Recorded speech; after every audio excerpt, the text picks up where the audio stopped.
UP चुनाव 2027 को लेकर सभी सियासी दल दलित वोटरों पर डोरे डाल रहे हैं। बीजेपी भी दलितों के सहारे यूपी में अपनी सियासी पारी को धार देने में जुटी है। कैसे महापुरुषों की मूर्ति के जरिए बीजेपी जीत का मेगा प्लान तैयार कर रही है और क्या है जीत का मूर्ति मॉडल, देखिए इस रिपोर्ट में।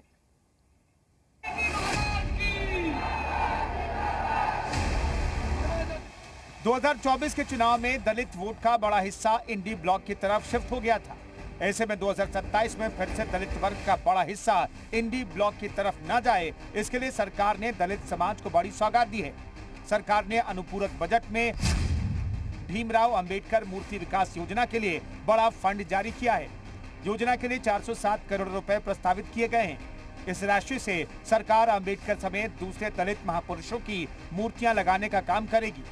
सरकार हर विधानसभा में अंबेडकर के 10 स्मारकों का भी विकास करेगी। इसके साथ ही संत रविदास, कबीरदास, ज्योतिबा फुले और महर्षि वाल्मीकि जैसे महापुरुषों के भी स्मारक बनाए जाएंगे। मूर्ति लगाने के साथ साथ महापुरुषों की प्रतिमाओं और उनके आसपास के स्थलों का संरक्षण और सौंदर्यीकरण भी कराया जाएगा।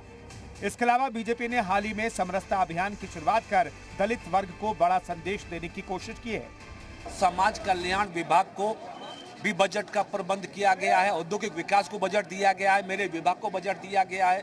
और जहां तक बाबा साहब डॉक्टर अंबेडकर के स्टैचू और पार्कों के पुनरुद्धार का मामला है, तो बड़ा मैं सोचता हूं कि मुख्यमंत्री जी का फैसला बहुत ही सराहनीय है।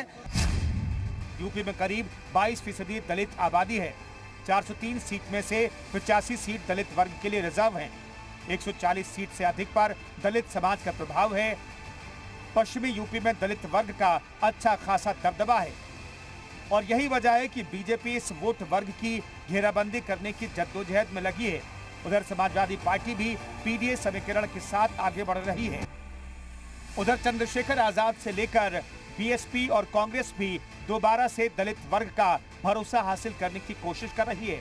वही भाजपा और आरएसएस के लोग जब संविधान बदलने की बात कर रहे थे, उस पर तो आज तक बीजेपी की सफाई नहीं आई है।